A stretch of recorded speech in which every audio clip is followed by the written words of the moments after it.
Bonjour Ludovic, Bonjour Elodie. bienvenue dans cet espace. Merci d'avoir répondu présent, surtout. Bah écoute, merci, c'est un vrai plaisir. Merci C'est un beaucoup. vrai plaisir. Et puis voilà, on a pu échanger un petit peu ensemble. Je vois un petit peu plus où tu veux aller, où tu veux conduire ta communauté, donc c'est parfait. Merci à toi. Des encouragements. Alors, il y a peut-être des gens qui ne te connaissent pas, justement dans cette communauté. Donc, je te demanderais déjà, dans un premier temps, déjà de te présenter. Tu dis ce que tu veux, hein, mais ce que tu veux qu'on retienne de toi. Enfin, voilà, on va embrayer sur d'autres sujets après. Oui, alors, je peux me définir de plein de manières, mais comme tu m'as expliqué que tu étais plutôt, on va dire, business, spiritualité. Donc, business, bah, je suis un entrepreneur et un investisseur immobilier. J'ai créé beaucoup d'entreprises, j'ai créé une centaine d'entreprises et de l'entrepreneuriat, j'ai à peu près tout connu, des très hauts avec une introduction en bourse et puis la revente d'une entreprise qui a fait de moi à l'époque un des plus jeunes entrepreneurs de France à faire fortune. Et puis des bas, parce que j'ai connu aussi un dépôt de bilan qui était très douloureux pour moi. Voilà, qui m'a rendu beaucoup plus humble, qui m'a fait changer, bon, on en parlera peut-être tout à l'heure, mais qui a entraîné une introspection, etc. Et donc ça, c'est une partie de mes activités. Une autre partie de mes activités, c'est sur tout ce qui est immobilier, parce que j'aime ça. Donc j'entreprends aussi donc dans l'immobilier. En ce moment, on est en train de développer une chaîne de boutiques hôtels, donc des hôtels entre 15 et 30 chambres. Et puis je transmets également parce que j'aime ça. C'est pour ça que j'ai répondu à ton invitation. J'aime beaucoup transmettre. Donc transmettre mon expérience, apporter aux autres, peut-être leur créer des déclics chez eux, pouvoir inspirer. Enfin voilà, ça c'est quelque chose qui me passionne, qui me plaît, le fait de transmettre. Donc j'ai écrit aussi des livres, je fais régulièrement des conférences. Donc voilà. Mais pour résumer, en tout cas aujourd'hui, je fais ce que j'aime. Voilà. Et ce que je n'aime pas, je n'y vais pas ou je refuse d'y aller. Et je pense que c'est hyper important en fait de bien se connaître, de savoir ce qui nous anime, ce qui nous motive, ce qu'on aime faire, ce qu'on a envie de faire, et puis de le faire. Parce que c'est là où on est bon et c'est là où on est bien. Complètement, ouais, complètement. C'est un bon résumé. Merci beaucoup. Merci beaucoup. Et peut-être on peut revenir vraiment à l'origine en fait de ce qui t'a amené sur cette voie professionnelle. Enfin, c'est pas vraiment professionnel, c'est un ensemble. Hein, c'est professionnel, personnel, tout va ensemble. Comment tu as construit en fait ce parcours-là? Est-ce que tu peux revenir aux origines? Oui, alors tout au départ, je l'avoue aujourd'hui, j'étais motivé par l'argent. C'est plus le cas aujourd'hui, mais disons les 10 premières années de ma vie professionnelle, j'étais motivé par ça et même quand j'ai fait mes études. Pourquoi? Certainement parce que, bon, je viens d'un milieu modeste, entre modeste et aisé, on va dire, mais pas du tout fortuné. On n'a pas vraiment manqué, mais on était loin d'être dans l'opulence. Et je voyais des gens autour de moi qui étaient dans l'opulence. Et c'est vrai que quelque part, voilà, j'ai ressenti ouais, quelque chose au fond de moi quand j'étais jeune. Et je me suis dit, voilà, moi aussi, j'aimerais avoir une belle vie comme ces personnes-là, qui roulent dans des belles voitures, qui ont des belles maisons, etc. Bon, ça, c'était vraiment le début de ma vie, donc enfin, d'étudiant et puis ensuite de ma vie professionnelle. Et donc les 10 premières années de ma vie professionnelle, j'étais omnibulé par le fait de gagner de l'argent, de gagner beaucoup d'argent et de montrer. Alors, je voulais montrer à mon père, ça c'était quelque chose d'important, mais aussi aux autres, puis à moi-même aussi, que j'étais capable de gagner de l'argent. Et comme c'était une forte volonté, ça venait vraiment de moi, eh bien, ça a fonctionné. C'est à ce moment-là donc que j'ai, enfin, au terme des 10 ans que j'ai introduit mon entreprise en bourse, que j'ai vendu, etc. Donc, ça a très bien fonctionné. Aujourd'hui, c'est plus ça. Et suite à l'introduction en bourse et à la vente de l'entreprise, voilà, l'argent n'est plus du tout mon moteur, mais ça l'a été pendant une bonne dizaine d'années. Ok, ok. Et finalement, est-ce qu'il y a eu des revirements de situation parce que tu t'es rendu compte en fait de cette volonté-là? Est-ce que tu étais au clair avec à l'époque? Avec Oui. cette volonté de voilà de faire de l'argent. Ok. Mais est-ce qu'il y a eu une forme de jugement qui est apparu peut-être après? Oui. Après oui. Oui, par exemple, quand j'ai vendu mon entreprise, je me dis, mais tu as totalement raison. J'ai dit, mais comment c'est possible de gagner autant d'argent sur la vente d'une entreprise, beaucoup, beaucoup plus que la plupart des personnes ne gagneront jamais dans toute leur vie. Et c'est vrai qu'il y a une sorte de jugement, voire de culpabilité. Hmm. Oui, oui, oui. Ok. Donc, ce qui est intéressant, c'est que voilà, quel que soit en fait le niveau financier, on aura toujours de toute façon des émotions qui nous traverseront. Donc, c'est important aussi d'en tenir compte. Et est-ce que tu as modifié un petit peu ta voix, modifié peut-être ta voix d'entrepreneur selon en fait des émotions qui sont plus agréables pour toi, selon des choses qui ont plus de sens peut-être? Ah, complètement. Oui, complètement. Au fur et à mesure donc de ma construction, oui, oui, je me suis beaucoup interrogé. Pourquoi j'ai gagné autant d'argent? Pourquoi quelque part j'ai eu cette chance? Euh, alors après ça a pas forcément duré parce que j'ai connu aussi le dépôt de bilan donc une dizaine d'années plus tard. Donc ça m'a aussi voilà remis les choses dans l'ordre. Ça m'a permis de faire une introspection, de vouloir comprendre qui j'étais, ce que j'étais venu faire sur cette terre. Donc oui, et c'est là où en fait tout au départ j'entreprenais dans la force, j'entreprenais pour le toujours plus. Voilà, peu importe, je me faisais plaisir ou pas, j'appuyais sur l'accélérateur et j'entreprenais, je développais. Et quand j'ai fait mon introspection, donc suite au dépôt de bilan, bah là j'ai compris que c'était pas la bonne chose et que le plus important c'était en fait mon état d'être et qu'il fallait que je sois bien en fait. Et pour être bien, bah, qu'est-ce qu'il faut faire? Et donc bah, il faut répondre à ses envies, etc. Et aujourd'hui, depuis on va dire, je sais pas, 10-15 ans, c'est ce que je fais. Alors tout n'est pas parfait, hein. De temps en temps encore, je suis encore en train de forcer ou je suis encore un peu fatigué parce que j'en fais un petit peu trop. Bon, mais c'est voilà, ça fait partie de mon chemin. Mais en tout cas, oui, j'avance, oui, vers une nette modification de mon mindset, de mon état d'esprit par rapport à l'entrepreneuriat. Ok. Est-ce que tu peux en parler un petit peu justement de ce dépôt de bilan? Parce que tu en as fait un livre, donc autant en parler un petit peu. Oui, oui, oui. Oui, oui, le livre résume bien les choses parce que, en fait, le livre s'appelle J'ai perdu 40 millions d'euros et j'ai découvert une vie pleine de sens. Alors, tout d'abord, avant le dépôt de bilan, parce que euh, ce qui est important pour les personnes qui nous écoutent, c'est qu'elles puissent faire un pont avec leur vie à elles, parce qu'à la limite, Oui. expérience, peu importe, mais qu'elles fassent le pont avec leur vie à elles. Et la première chose, enfin que je voudrais souligner, c'est qu'il y a eu des signes en fait avant le dépôt de bilan. Il y a eu des signes que j'étais plus sur le bon chemin. Par exemple, j'ai failli me noyer. J'ai Ok. failli me noyer sur le bassin d'Arcachon. Bon, c'était vraiment un cheveu. Et j'ai pas compris le message. Le message que j'ai compris, c'était ok, la vie elle peut être retirée à tout moment, donc accélère, fais encore plus d'entreprises. Mais non, c'était pas du tout ça en fait. C'était comme j'étais emporté par le courant. L'idée, enfin plutôt, j'ai lutté contre le courant et c'est en luttant contre le courant que j'ai failli me noyer. Et le message, c'était plutôt laisse-toi porter par le courant, en fait. Lâche Oui. prise, laisse-toi porter par le courant. Et il suffisait, c'est vrai, que je lâche et donc je me serais retrouvé 50, 100 mètres plus loin, donc dans la mer. Mais en arrêtant de lutter, j'aurais pas risqué de me noyer. Donc bon, bref, j'ai eu un premier signe fort que j'ai pas compris.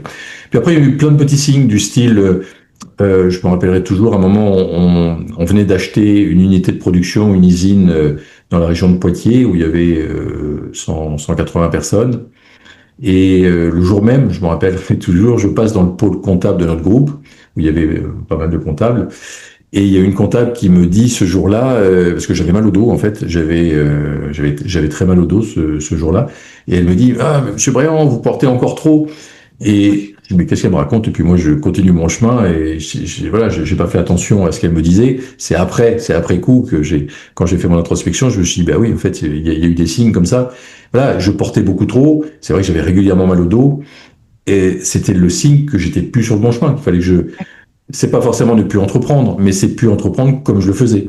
Et c'est vrai que en fait, j'étais devenu un gestionnaire, parce qu'il y avait, j'avais 500 personnes, on avait beaucoup d'entreprises, faisait un gros chiffre d'affaires, on gagnait beaucoup d'argent, et j'étais devenu un gestionnaire. Et par exemple, on achetait des immeubles, on achetait des hôtels, etc., juste en regardant le reporting, sans aller sur le terrain et autres. Et alors pourquoi pas, il y a des personnes à qui ça convient très bien. Moi, j'ai des amis à moi qui sont directeurs de très grosses boîtes internationales, qui managent des dizaines de milliers de personnes, et elles aiment les reporting, elles aiment tout ça. Bon, c'est parfait. Mais moi, quelque part, je suis un créatif, j'ai besoin d'aller sur le terrain, j'ai besoin de sentir les choses, donc je perdais mon âme. Et c'est ce qu'elle est venue me dire, mon âme. Elle est venue me dire, bon, maintenant, puisque tu comprends pas les signes, là, je t'envoie le bazooka, là, et donc le dépôt de bilan. Et là, j'ai compris. Là, j'ai compris que j'étais plus à la bonne place et il fallait, oui, que je continue à entreprendre parce que c'est dans mon ADN, mais différemment. Ouais. Ça s'est mis en place doucement après ou comment a été la remontée? C'était douloureux, donc ça a été long. Et pourquoi c'était douloureux et long? Parce que j'ai résisté. En fait, j'ai pas accepté ce dépôt de bilan. Je me suis battu comme un fou pour l'éviter.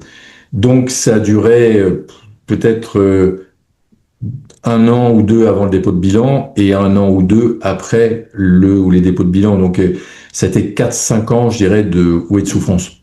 De Ouais. souffrance. Mais pourquoi? Parce que j'ai lutté. Il suffisait que je l'accepte. C'est toujours facile à dire après coup, mais bien sûr sur le moment, j'en étais pas capable. Mais aujourd'hui, si je devais avoir d'autres épreuves, c'est ce que je ferais. J'irais rechercher l'acceptation. Et puis après, en me disant, oh, ok, ça fait partie de la vie, je suis plus sur le bon chemin, c'est un signe, c'est pas grave. Voilà, je vais simplement repartir différemment. Donc oui, ça a été difficile, mais voilà, maintenant, avec le recul, si tu veux, je suis capable de dire que ce dépôt de bilan, ça a été, et c'est une bénédiction pour moi, puisque ça m'a permis de changer de vie, ça m'a permis de devenir une personne différente. Donc voilà, donc c'est ok.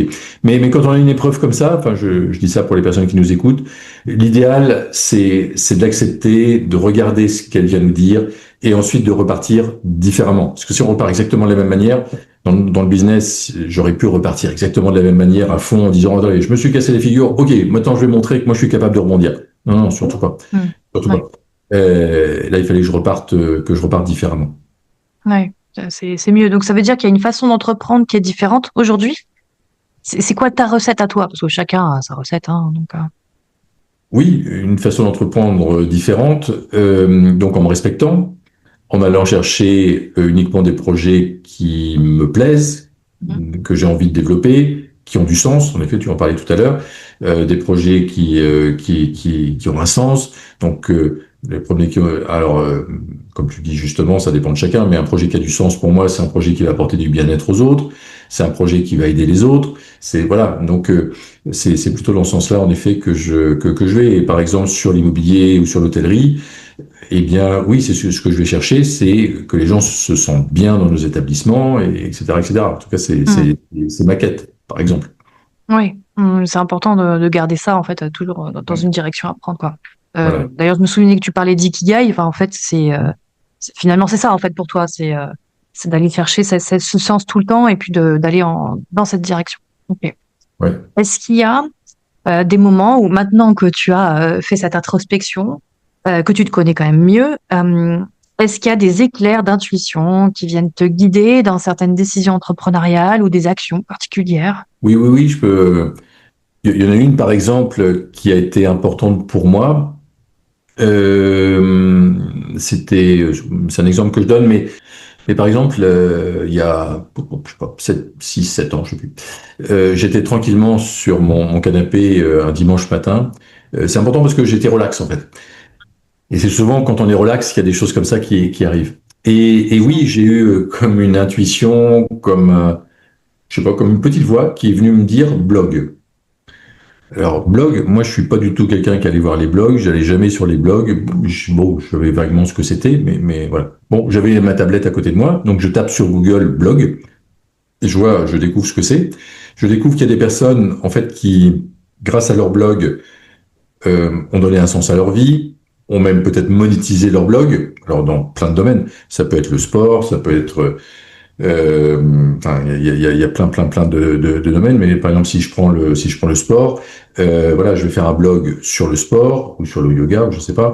Et puis à partir de ce moment-là, eh bien, je vais développer les choses et chercher à monétiser les choses. et si c'est quelque chose en effet avec laquelle je suis aligné, je vais commencer à gagner de l'argent. Enfin bref, j'ai commencé à découvrir tout ça et à comprendre tout ça.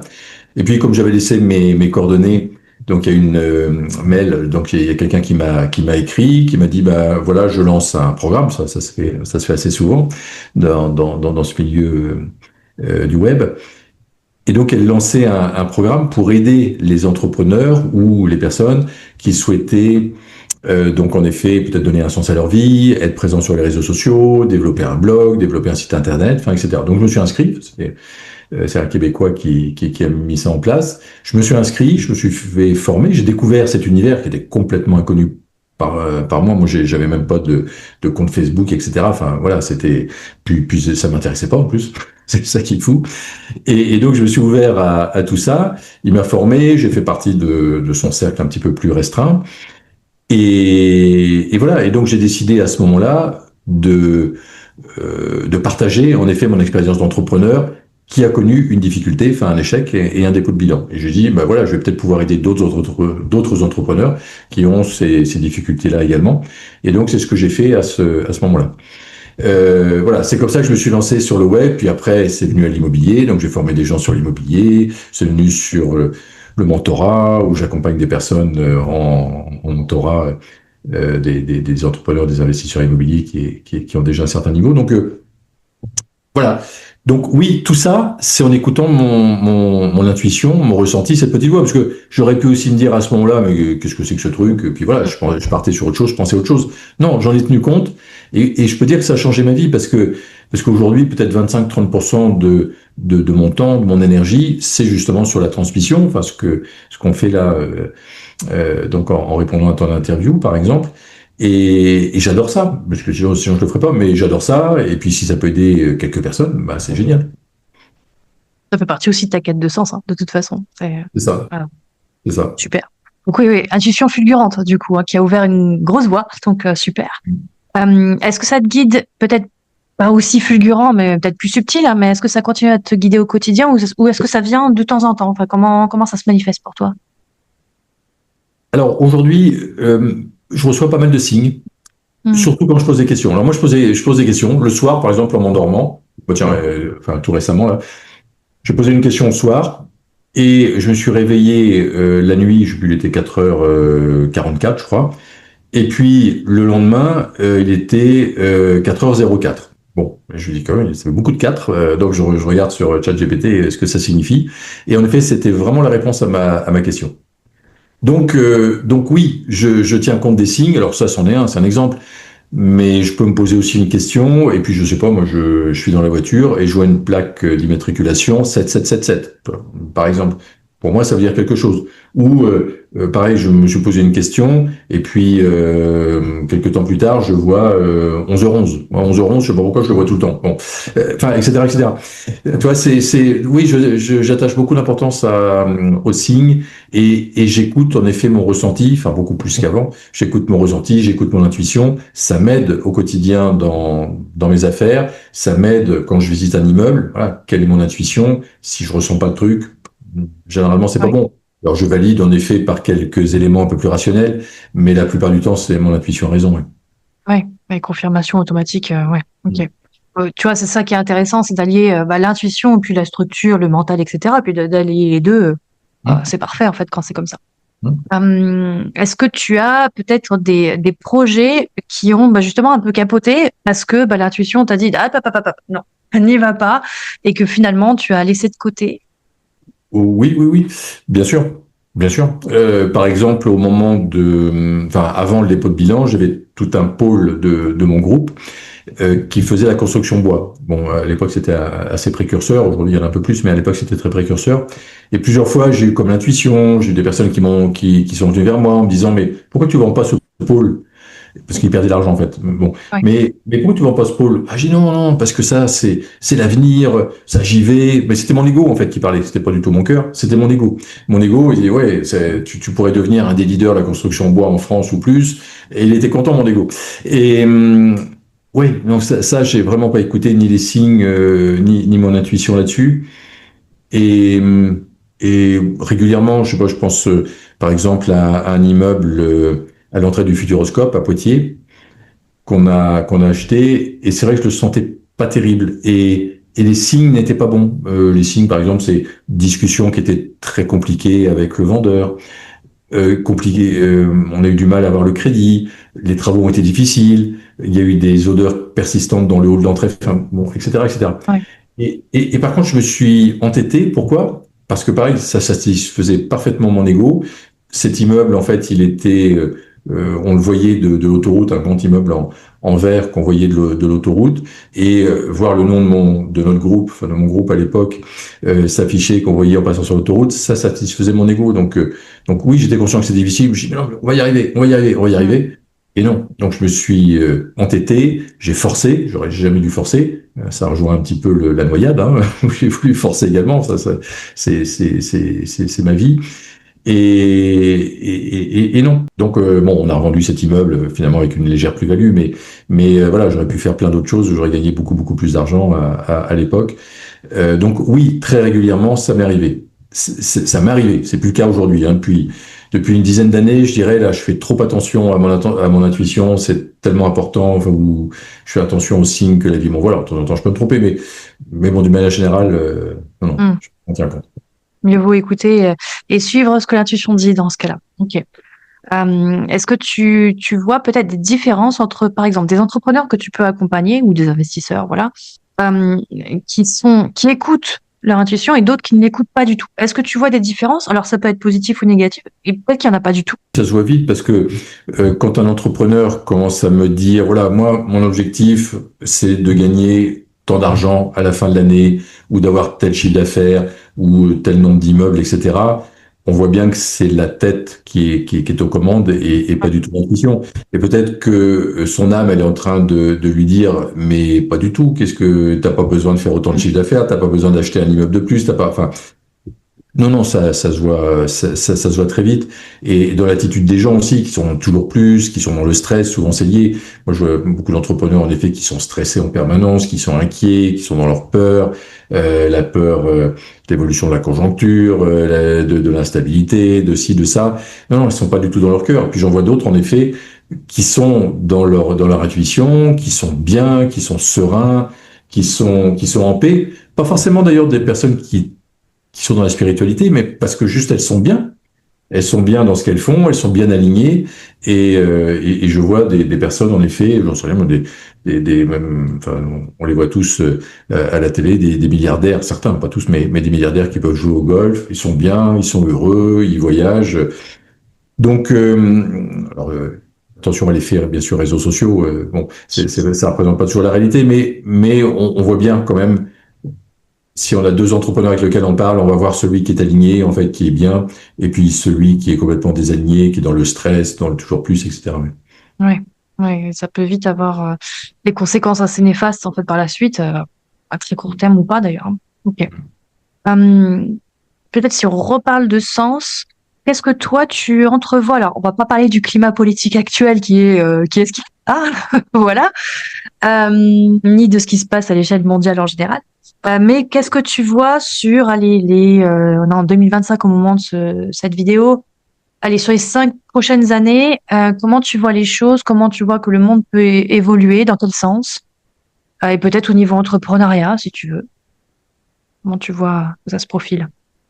De mon côté, j'attache pas trop d'importance à ça. Ok. Par contre, j'attache de l'importance à mes projets. Hum. C'est-à-dire que j'ai mes projets que je ressens, que j'ai envie de mener à bien, et j'irai peu importe le climat politique français ou international, j'avance. Ouais. Parce que sinon, d'abord, surtout en ce moment où le climat est plutôt anxiogène, je m'aperçois que beaucoup ne font rien parce qu'elles sont en permanence en train de s'informer, à dire non, c'est pas le moment, c'est pas le moment, mais non, tu comprends, c'est pas le moment de démarrer mon entreprise, c'est pas le moment d'investir dans l'immobilier, etc., etc. Et c'est jamais le moment. C'est ça. Et moi, si j'avais écouté tout ça, ça fait 25 ans qu'on est en crise, je pense, perpétuelle, et donc j'aurais jamais rien fait, enfin, ou pas grand-chose. Donc, non, non, non, moi j'attache de l'importance, si tu veux, à la vision, en effet, de son projet personnel. Qu'est-ce que j'ai vraiment envie de faire? Qu'est-ce que je peux faire? et peu importe le reste des choses. Alors, bien sûr, ça n'empêche pas de s'adapter. Bien sûr que si la fiscalité elle devient complètement folle, bon, ben, il faudra s'adapter. Bon, il faudra changer quelques trucs, etc. Ça, on s'adapte. Il faut pas non plus être aveugle à tout ce qui se passe autour de nous. Mais je sais que ça, je n'y peux rien. Alors, bien sûr, j'ai mes aspirations. Moi, ce que je souhaite, c'est un monde meilleur, plus d'entraide, plus de conscience. Ok, bon. Mais plutôt que de changer le monde, si tu veux, aujourd'hui, modestement, j'essaie de me changer moi-même. J'essaie de parce qu'en changeant moi-même, je sais aussi que ça peut faire tache d'huile aussi sur d'autres Tout à fait. personnes. Donc voilà, donc juste je me change moi-même et ça c'est un chemin parce que je suis pas loin d'être parfait.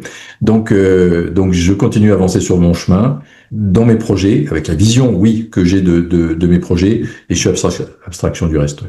Hmm. De rester calé sur ce qui se passe à l'intérieur que d'être pollué par l'agitation extérieure. Ouais. C'est l'alignement, hein, de toute façon. Hein. C'est ça aussi. Hein. Ok. Est-ce que tu vois peut-être s'il y avait un conseil ultime, si tout le monde l'appliquait, les choses seraient bien différentes, les gens se sentiraient bien, pas forcément mieux, mais juste bien, tu vois.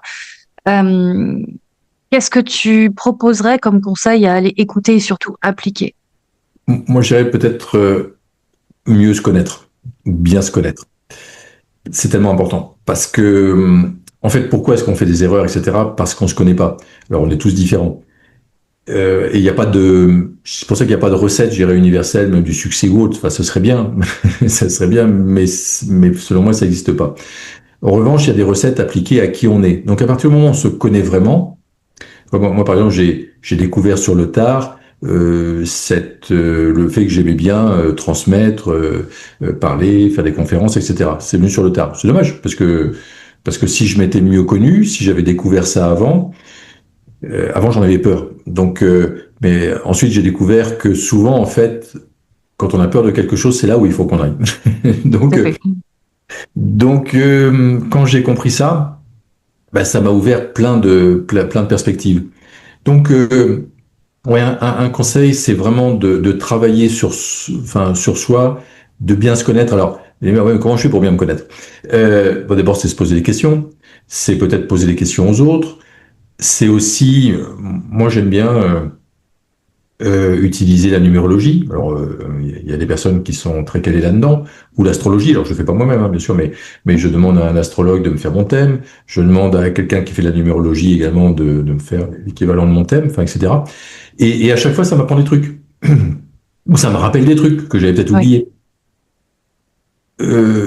D'autres personnes vont aller voir des médiums. Moi, ça m'arrive aussi de temps en temps d'aller voir des médiums.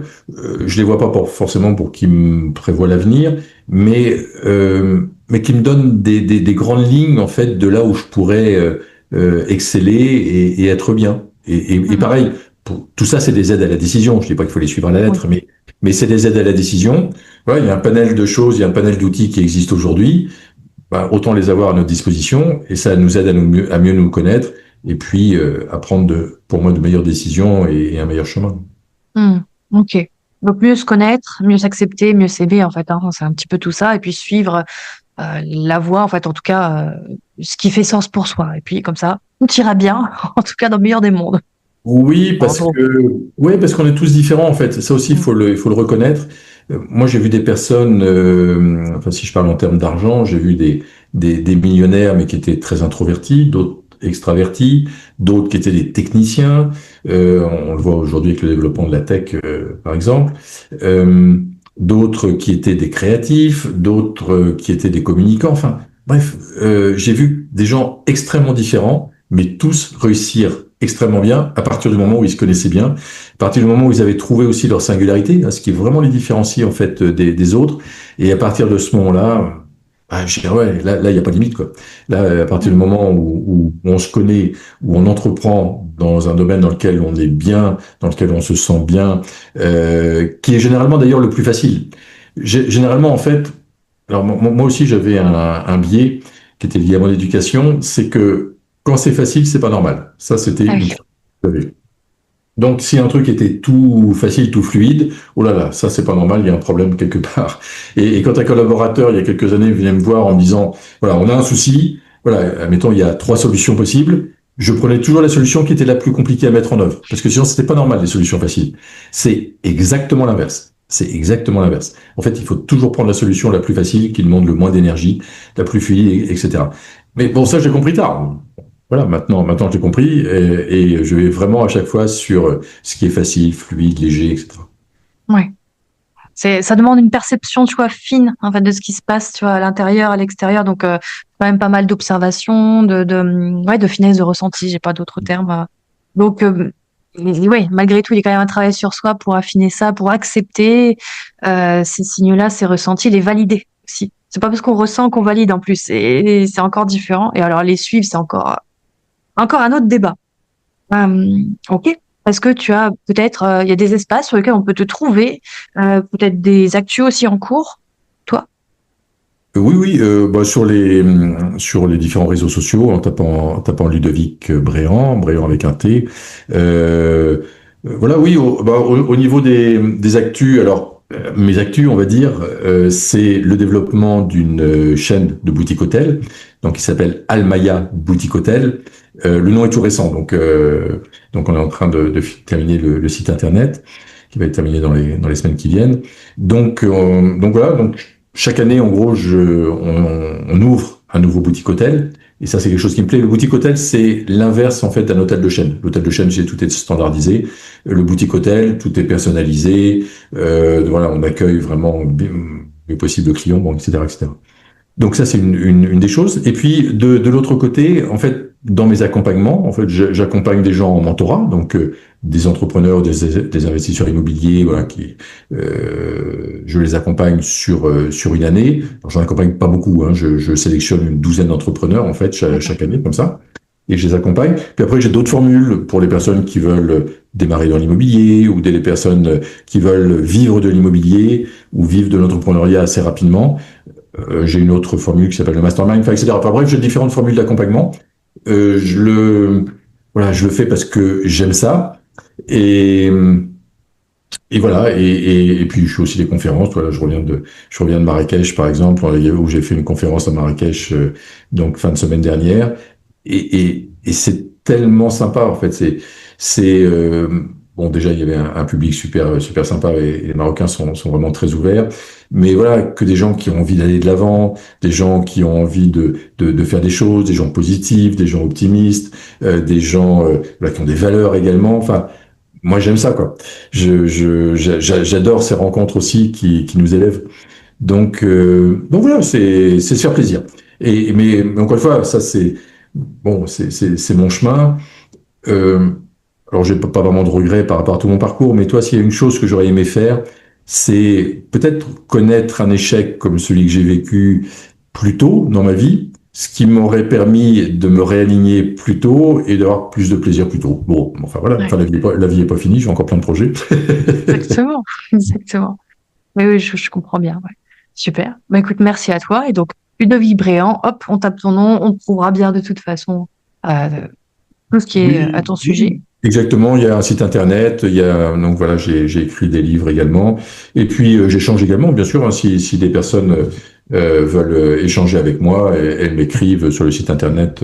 Il y a des liens pour m'écrire, et moi ça me fait toujours plaisir de pouvoir échanger. Super. Bah, écoute, merci à toi, ce temps d'échange. Bah merci Elodie, merci en tout cas, merci pour tes bonnes questions, et c'était un vrai plaisir. Partagé en tout cas. Merci à toi.